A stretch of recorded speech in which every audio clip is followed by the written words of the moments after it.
Hello everybody, and welcome back to part 4 of our 4-part series in precision farming. This is going to be the payoff day. The day we're going to harvest and see all of our rewards of going through all the different steps for precision farming. Let's summarize real quick our previous 3 parts. In part 1, we talked about the introduction to precision farming, what's new with respect to precision farming version 3.0, and what types of machines and items you can get with the precision farming add-on. Part 2, we talked about soil preparation and getting your fields ready for seeding with respect to applying lime so you have the proper pH values. We talked about the different soil types. We talked about the different soil maps. We talked about adding precision farming to an existing save. And then in part 3, we got down to business with putting our first seed into the ground. We talked about variable seeding rate. We talked about applying nitrogen to the crop after we seeded or during seeding. And we also talked about using herbicide for weeding and what that looked like with respect to the environmental score for the different ways of getting rid of your weeds. In part 4, again, it's all about the payoff. It is now harvest time. We're going to see what type of harvest we get. We're going to check our environmental score. We're going to check our financial analysis to see overall how profitable was our crop in this particular field. And then we're also going to talk about the government subsidies that are a part of adding oilseed radish to our field post-harvest. Talk about the various tillage because we need to reset our fields for next year. And, well, we just might run through the whole process again and see how our environmental score is going to be affected in year 2. Now that we've started harvest, let's just take a pause here and take a look at our precision farming menus. You see our EV score for field 27. Well, it's up to 75%. Our total EV score is up to 64%. And we still have 60 on fields 28 and 29. With respect to field 27, you see our tillage is unaffected. It's going to be the bottom score. The middle score, just above that, is going to be soil sampling. It's all the way up. Then we have weed control, pH, and nitrogen. You see our weed control is a little bit up. pH is all the way up. And our nitrogen is 3/4 of the way up. So not quite 100, and it's about where I would expect it to be for year 1 harvest, because we technically did no tillage on this field. It started out as a plowed field, and while you do have a plow bonus in the base game, there is a plow penalty, if you will, to your environmental score in precision farming gameplay. Now, does that mean you shouldn't use plowing at all? No, not at all. In fact, your bonus for plowing, as far as yield bonus, probably is going to outweigh the negative of having plowed your field with respect to your tillage score. So we'll talk more about that here in a little bit when we get to the nitty-gritty of the environmental score overall. But just know that the way I look at it, precision farming is an add-on to how you play the game. It's not going to rule how you play the game.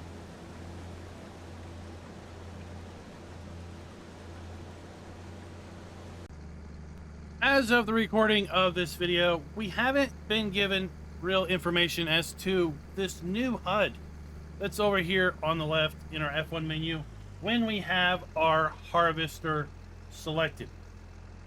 I'm going to extrapolate out a little bit of information from here, and some of it is going to be a bit of guesswork. If we get more information before I have to leave for PAX, I will put more information here in post-edit before I upload this video to YouTube. If time runs out and I upload this video to YouTube without getting more information, well, then you just won't have any information here. And hopefully on the release day, there will be more information about this HUD in a blog post. But under the farmland overview entry, we have a couple segments. The first segment shows our crop. wheat, and it shows 6.9 tons per hectare.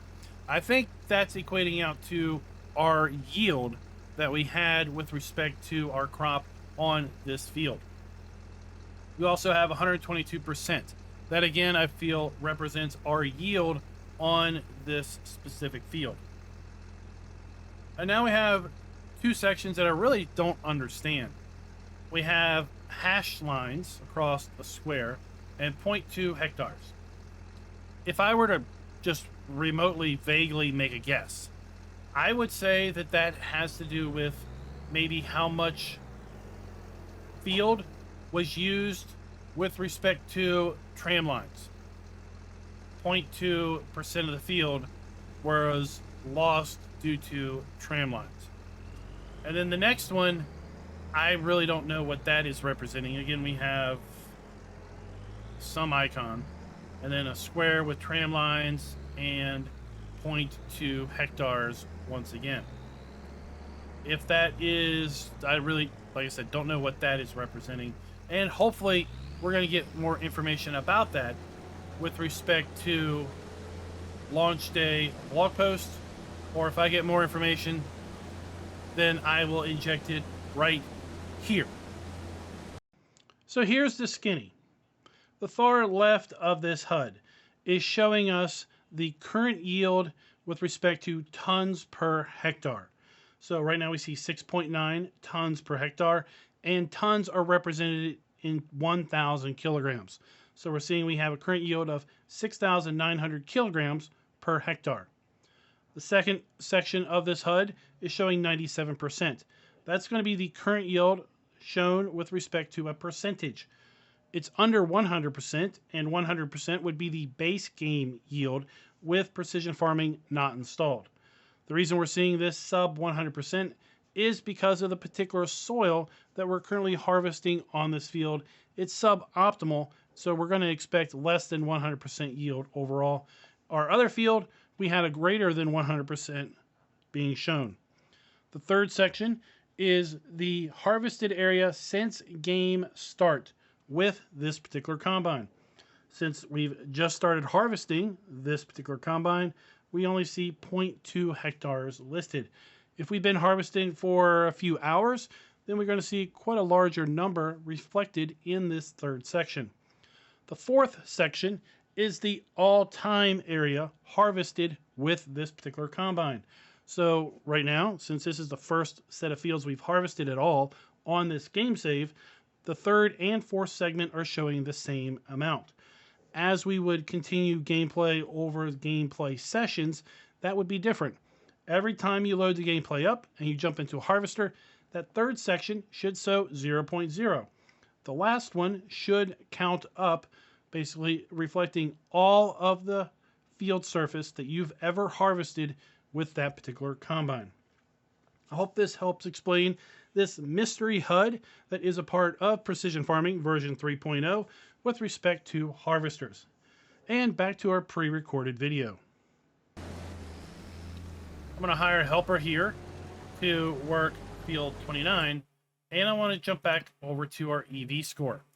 So overall, our EV score on first field is 73. Our EV score on field 28, now that we've started to harvest, is 82. And our EV score again is 82 on field 29, now that we've started to harvest. Our overall total environmental score, which is an average of all the fields we own, is 80. And we're going to look at a 9% bonus when it comes time to sell our crop. Out of our total EV score, and I guess it's time now to talk about how the EV score is come up to. Our total EV score is calculated this way. Nitrogen is 30%. pH is 15%. Weed control is 30% of our score. Soil samples is 15% of our score. And tillage is 10% of our score. So like I said earlier, with respect to the yield bonus, with respect to plowing in the base game, and the tillage penalty for plowing, well, tillage is a total of 10% here, and you get a 10% bonus for plowing in the base game. So it's basically a wash. But let's jump back to the game and let's come to our help menu.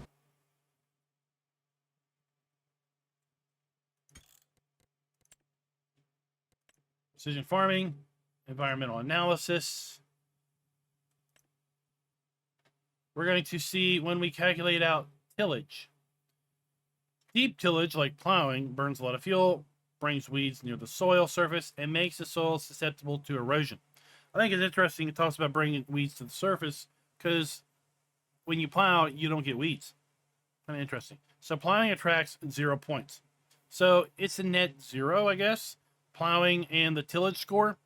But still, you can see with a score of 80, we have a 9% yield bonus. So if we did everything perfect and got 0 on tillage, well, we'd have 90. So we're going to get a better bonus anyway. So I would not detract from plowing if plowing was needed. I just wouldn't plow by default. Shallow tillage with incorporation of crop residue saves fuel, reduces erosion, and is awarded 5 points. So shallow tillage is going to be like your cultivator or your disc. And then minimal tillage and direct seeding is going to give you a total score of 10. So I would say minimal tillage might be a power harrow. We'll have to test that. And or just using a seeder that doesn't require cultivation ahead of time. That's going to get you your full 10 points. Taking soil samples is going to give you 15 points. After every 6 harvests, you will have to re-soil sample your fields. Weed control, we already talked about. If you use spot spraying, you can get up to 30 full points on there. pH, if you keep it within a good range, you're going to get a maximum of 15 points. If you have too high or too low of pH, then your score will be affected. Nitrogen, the same. If you have perfect nitrogen, well, you're going to be awarded 30 points there. If you are too high, some crops will have a yield penalty, and those were marked in the charts I showed on part 2, part 3 about seeding. And then the crop center is going to help you obtain maximum nitrogen levels. If you have under nitrogen, then also you're going to have a lower score overall. And that's kind of how the EV score is calculated out. Like I mentioned, our EV score is updated when we get to harvest time. You see in both of these, we got full points for nitrogen and pH. We got minimal points or just a few points for weed control, oddly, and for tillage. The weed control confuses me a little bit on this one because we did do all the steps as we were required, but we didn't get the full points. But again, our first year may be a little questionable. We'll know more when we run through this a second time. And that's what we're going to do. We're going to run through this a second year off camera completely. And then I'll show you the results of the EV score afterwards. But we're only going to do it for one field. I'm probably going to sell field 28 and 29 and just have field 27 at this point. Because again, this is our total score across all of our fields. So therefore, if we don't do all the steps on all our fields, then our score is going to be a little bit impacted. But again, I wouldn't hold too much to having to get 100 on everything because we still get a 9% bonus at 80% of our EV score. 90% of our E score, I think we're going to get like a 12% bonus. I think the max bonus is going to be 15%. Now let's talk about our financial analysis. From our precision farming menu, we're going to come to soil types, and we're going to click on our field, and then we're going to click on economic analysis, and we're going to have some information specific to our field. So oddly enough, we didn't calculate lime for this field. We didn't calculate our liquid fertilizer. Interesting. We didn't calculate out seed. We did get a calculation for fuel. We did get a little estimation for vehicle maintenance. We have our total yield here. And we have our total costs, our total earnings. So in essence, we earned $1,165 on that field. Again, we're not seeing our lime we used. I don't understand this at all. Maybe year 2 will have better information, but year 1, not so much. Right now, we haven't finished harvesting yield field 29, so our total profit is a little skewed because we haven't harvested yet. But once we get it fully harvested, we'll come back and revisit. Now that we're harvesting, we can also take a look at our yield menu in precision farming. And you can see this is going to be updating as we are harvesting. And we're looking at a total yield of 120% over here on field 27 for various segments, 125% also. And then we have some areas that are down around 100%, which is what's going to be expected for our sandy loam. You can see we also have that 100% score on field 28 and field 29. Over here where we have our silty clay and loamy sand, well, we should see yield a bit lower than that. And that's exactly what we're seeing. I want to come back to our EV score because I think I have an answer for why we're not seeing cost for lime, why we're not seeing cost for liquid fertilizer and manure when we applied it on particular fields, as well as herbicide. I think it's the content creator's dilemma in that I use console commands to add in lime, liquid fertilizer, and herbicide into my tools for the purpose of creating this video or these videos. And as a result, I didn't actually buy the items. So in the economic analysis, since I didn't spend money on those items, it's not showing up. I didn't spend money on seed either, because on my game save, the seeder started full of seed. So I think that's why those values aren't appearing. I'm not really sure why we're not seeing a score for our soil samples, because we very much did take manual soil samples on field 29 and 28. So we should have seen a cost there. And we purchased the soil samples on field 27. And again, we're not seeing a cost there at all. But the reason I think we're seeing some of these other factors not have costs is because I technically didn't spend money on those, because I used the console command to fill my lime spreader with lime. I used the console command to fill the manure spreader with manure, as well as the sprayer with liquid fertilizer and herbicide. And my seeder, again, was full when we started a new save game. So it should also be known that when it comes to our total earnings calculation here, this is based upon if we sold the crop today. This is not going to be the best possible price we could sell a crop at.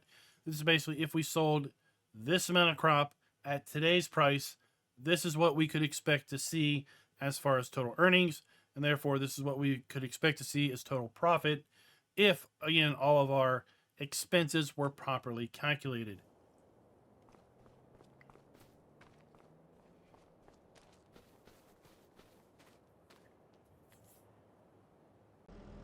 For the purpose of demonstration on subsidies, I'm going to put oilseed radish into field 27.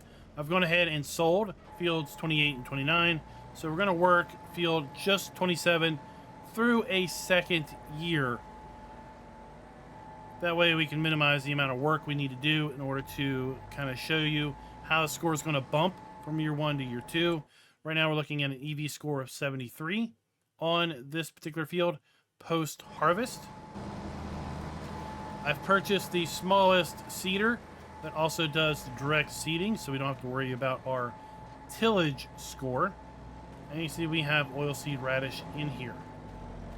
So let's just go ahead and finish putting oilseed radish in this field and fast forward time to spring to take a look and see what type of yield or what type of subsidy, I guess I should say, we're going to see with respect to our oilseed radish. Now, depending on the economic difficulty, you will get some varying amounts of income back. If you're playing on easy economy, you can expect a bonus of $200 per hectare planted in oilseed radish. If you're playing on medium economy, then you can expect $150 per hectare back. And on hard economy, you can expect $100 per hectare of oilseed radish planted as a subsidy back to you in the spring. So we can see right real quick when I started recording, up in the upper right corner, it said government subsidies, $62 in profit. I'll try to grab a screenshot of that and post it up here for you to see.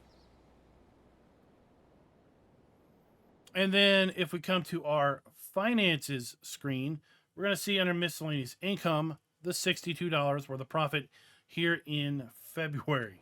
So if you do put oilseed radish on your fields, you can expect a payout in February of the preceding year. And the tram lines initially threw me because I wasn't thinking that I would have tram lines on oilseed radish. But of course, I'll have tram lines on oilseed radish because we never came in here and changed our tram lines setting to anything other than 24 meters. So again, tram lines is defined by field, not by seeder or by anything else. You set 24 meters and it's going to be set on this field until you change it. We're going to put oats in this field this time around because oats are going to be a pretty quick crop to grow. So we need to go into March in order to be able to seed our oats, and then we'll be able to harvest those into July. But what I want to do now is I just want to top off my lime. We use just a minute amount of lime on our first year's harvest, but I do want to top that off. And I want to come back and also revisit our economic analysis. I made sure to purchase seed for field 27, and while it doesn't show up here, it did show up last year. In fact, if we come back here to our total values, we can see seed used 90 liters, $81 worth of seed in order to do our oilseed radish. So according to the economic analysis, we didn't earn any real money. We spent more money in order to seed it, but either rate.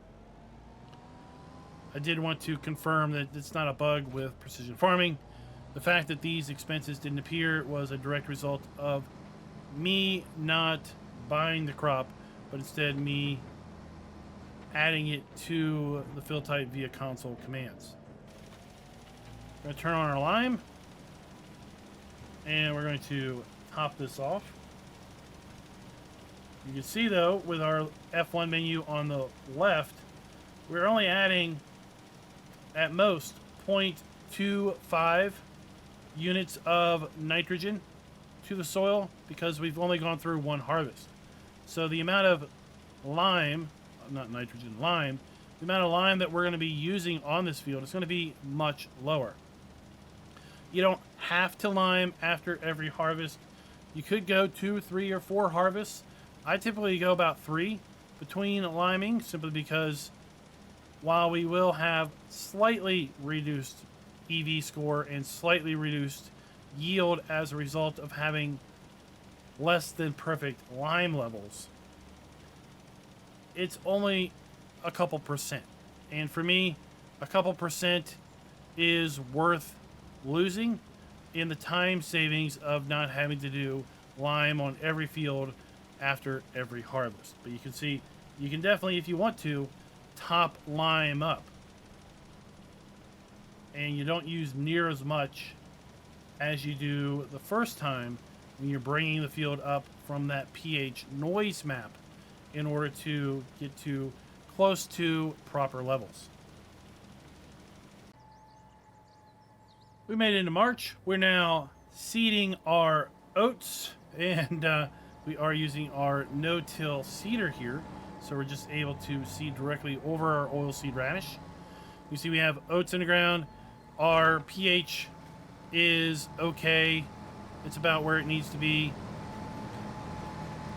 Our nitrogen is bad. because we need to get to 140 kilograms per hectare. We're only at 50 kilograms per hectare.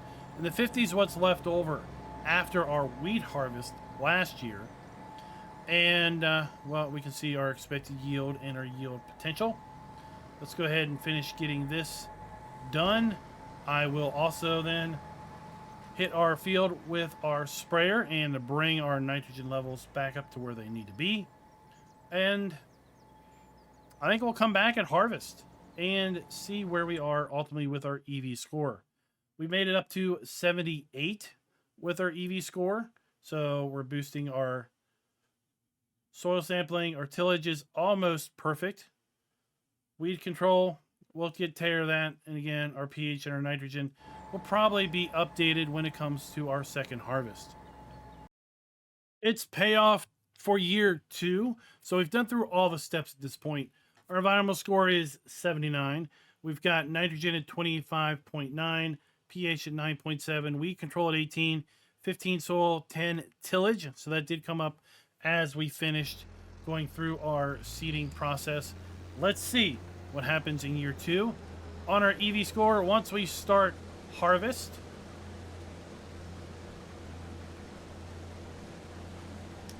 let's hire the helper here just so he can do his thing.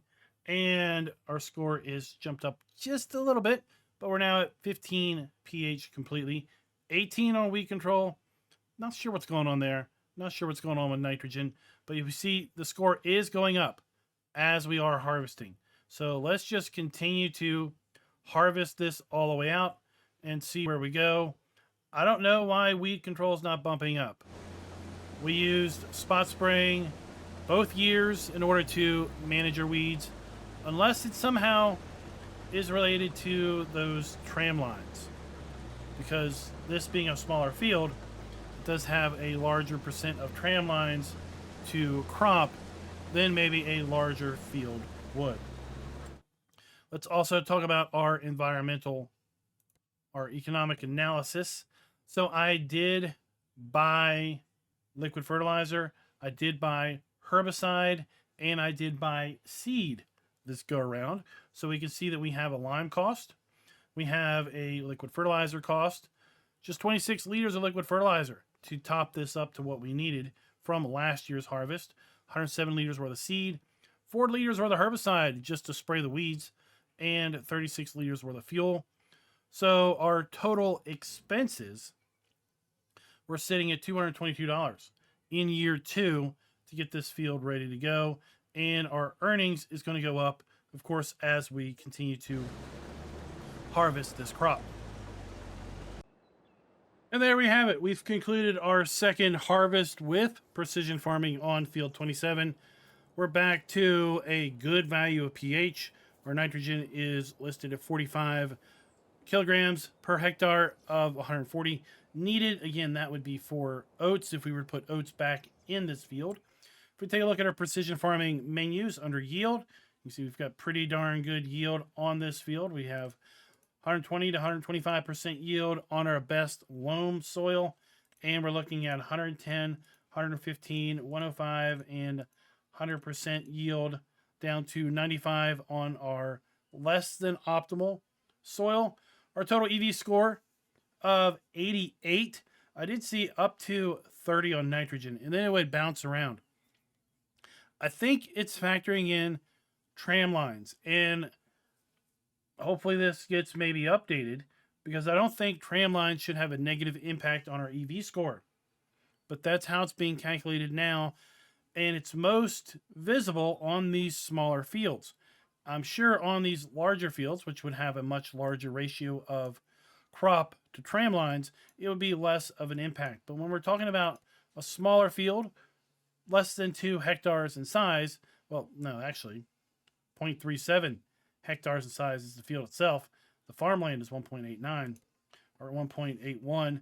We really do see quite a swing on our score as we are working through those tram lines, and quite possibly that's why our weed control isn't at 30 where it should be, because we should have a score of 100%.